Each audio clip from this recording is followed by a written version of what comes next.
నైలాగ్ అనే మరో వ్యక్తి డంకన్ను ఆ ఊరి నుండి తరిమేయాలని కంకణం కట్టుకుని ఆయన మీద నిందలు మోపడానికి తగిన కారణాలు వెతకడానికి ఆ కూటానికి వచ్చాడు. హేళన చేసి గొడవలు రేపాలనుకున్న చాలామంది అప్పటికే రక్షణ పొందారు. దేవుడు మరోసారి జోక్యం చేసుకున్నాడు. నైలాగ్ ప్రభువును అంగీకరించాడు. నైలాగ్ ప్రభువును అంగీకరించి మౌనంగా ఉండిపోలేదు. తను వెళ్ళిన చోటల్లా సాక్ష్యం చెప్పాడు. ఆసక్తి గలవారి కోసం సిగ్గుపడకుండా రోడ్డు ప్రక్కనే మోకరించి ప్రార్థన చేసేవాడు. అతని పాత స్నేహితులు నైలాగ్కు పిచ్చి పట్టిందనుకున్నారు. కానీ నైలాగ్లోని పాపభారమంతా తొలగిపోయినందువలన ఇతరులకు సాక్ష్యం చెప్పకుండా అతడు ఉండలేకపోయేవాడు. ప్రభు బల్ల తీసుకునే ముందు సంఘ పెద్దలు అడిగిన ప్రశ్నకు నైలాగ్ ఇలా జవాబిచ్చాడు. నేను దయ్యం పట్టినట్టుగా ప్రార్థనా కూటాన్ని చెదరగొట్టడానికి వెళ్ళాను. అయితే డంకన్ క్యాంబెల్తో యేసుప్రభు ఉండడం చూశాను. ఒకరోజు విశ్వాసులలో ఒకరు డంకన్ దగ్గరకు ఎంతో వేదనతో వచ్చి, క్యాంబెల్ గారు, నైలాగ్ వెనక్కి జారిపోయాడు. జేబులో ఒక సీసాను పెట్టుకుని హోటళ్లకు వెళ్ళడం కళ్ళారా చూశాను అని ఎంతో బాధపడ్డాడు. అయితే కొద్దిసేపు గడిచాక ఒక ఇంట్లో గృహకోడిక జరుగుతుంటే నైలాగ్ అక్కడికి వచ్చి జరిగినదంతా వివరంగా చెప్పాడు. నైలాగ్ అమ్మమ్మ పుట్టినరోజు సందర్భంగా ఆమె గౌరవార్థం కుటుంబ సభ్యులందరూ ఒక హోటల్లో విందు ఏర్పాటు చేశారు. విందుకు పిలువబడిన వారందరూ ఒక సీసా బ్రాందీని తీసుకువెళ్లడం వారి ఆచారం. నైలాగ్ హోటల్కు వెళ్ళగానే అతడు పాత పద్ధతిలోకి వచ్చేశాడనుకుని అతని స్నేహితులందరూ చాలా సంతోషించారు. మర్యాద కోసం అతన్ని ప్రార్థన చేయమని కూడా అడిగారు. నైలాగ్ వెంటనే ప్రార్థన మొదలుపెట్టి వాళ్ళందరూ రక్షించబడాలని 20 నిమిషాలు ప్రార్థన చేశాడు. వాళ్లకు మతిపోయింది. అయినా అది తెలియనివ్వకుండా అమ్మమ్మకు శుభాకాంక్షలు చెప్పమన్నారు. వాళ్ల పద్ధతిలో శుభాకాంక్షలు చెప్పమంటే గ్లాసులో బాందీ పోసి అందరికీ ఇవ్వాలి.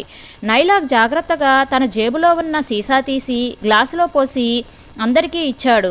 మా గోధుమ రంగు ఆవు పాలు సీసాలో పోసి తీసుకెళ్లి అందరి చేత త్రాగించాను అని నైలాగ్ నవ్వుతూ చెప్పాడు. దానితో అందరి మనసులు కుదుటపడ్డాయి.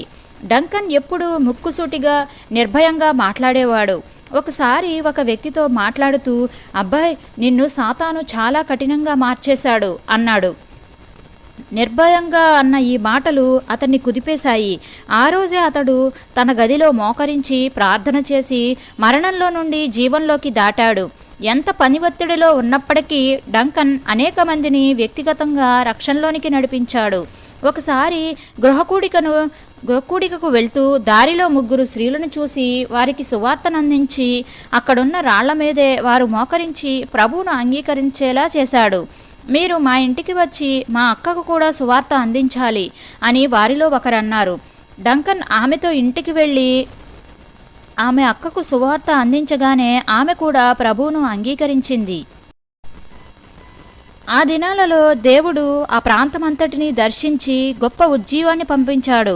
ఒక యవనస్తురాలు కూటం నుండి ఇంటికి వెళ్తుంటే క్రీస్తు శిలువ మరణాల ద్వారా దేవుడు తన ప్రేమను మానవాళికి రుజువుగా ఎలా చూపించాడో అనే ప్రత్యక్షతను దేవుడు ఆమెకు అనుగ్రహించేసరికి ఆమె తట్టుకోలేకపోయింది. ఈ ఉజ్జీవం చాలా దూరం వ్యాపించి ఎక్కడో ఉన్న ఈ గ్రామస్తుల బంధువులు కూడా రక్షణలోనికి వచ్చారు.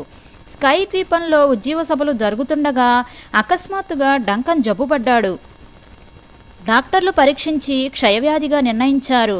50 సంవత్సరాల క్రితం క్షయవ్యాధి అంటే చికిత్స లేని భయంకరమైన వ్యాధి అని అర్థం. స్థానిక క్రైస్తవులు డంకన్కు ఎంతో ప్రేమతో సేవ చేశారు. గొప్ప ఉజ్జీవం మధ్యలో వచ్చిన ఈ ఆటంకానికి మొదట్లో వాళ్ళు కొంత నిరాశపడినా దేవునికి సమస్తం తెలుసని గ్రహించారు. అయితే స్థానిక క్రైస్తవులలో ఈ సభలు పెట్టడానికి కారకురాలైన ఒక సోదరి మాత్రం అంత సులువుగా రాజీ పడలేదు. దేవుడు దీవిస్తానని వాగ్దానం చేశాడు. ఆత్మలను రక్షిస్తానని వాగ్దానం చేశాడు కదా. ఆయన మాట తప్పేవాడు ఎంతమాత్రం కాదు. ఆయన చేసిన వాగ్దానాన్ని నిలబెట్టుకునే దేవుడు కనుక ఈ విషయంలో ఆయన తప్పక ఏదో ఒకటి చెయ్యాలి అనుకుంది. స్థానిక క్రైస్తవులందరూ వంతుల ప్రకారం ఆయనకు సేవ చేసేవారు. ఒకరోజు ఈ సోదరి వంతు వచ్చింది. ఆమె డంకన్ మంచం పక్కన నిలబడి ఆయన్ని పరీక్షగా చూసింది. ఆయన బాగుపడి మరలా ప్రసంగాలు చేస్తాడనే ఆశ ఏమాత్రం కనిపించలేదు. పడక పక్కనే మోకరించి చిన్న ప్రార్థన చేసింది. ప్రభువా, ఆయనను మేము ఇక్కడికి రమ్మని ఆహ్వానించాము. ఇప్పుడు ఆయన నిస్సహాయుడిగా మా చేతుల్లోనే ఉన్నాడు. ప్రభువా, దయతో ఆయనను స్వస్థపరిచి వాడుకోండి. ఆయన తన విషయమై తాను జాగ్రత్త పడడం లేదు కనుక మీరే ఆయన విషయమై జాగ్రత్త వహించండి. ఆమెన్. ఆమె విశ్వాస సహితంగా చేసిన ఈ ప్రార్థనకు వెంటనే జవాబు వచ్చింది. ఆమె ఆమెన్ అనగానే డంకన్ పరిస్థితిలో మార్పు కనిపించింది.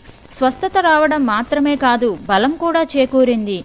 మరుసటి రోజు రాత్రి కూటంలో వేదికనెక్కి ప్రజలు దేవుని తట్టు తిరగాలని అగ్ని కురిపించే ప్రసంగం చేశాడు. అప్పుడు వచ్చిన ఉజ్జీవంతో ఆ ప్రాంతమంతా నిండిపోయింది. దేవునికి శత్రువుకు జరిగిన పోరాటంలో మహిమకరమైన విజయాలు లభించాయి. అనేక ఆత్మలు దేవుని కుటుంబంలో చేర్చబడ్డాయి. ఆమెన్.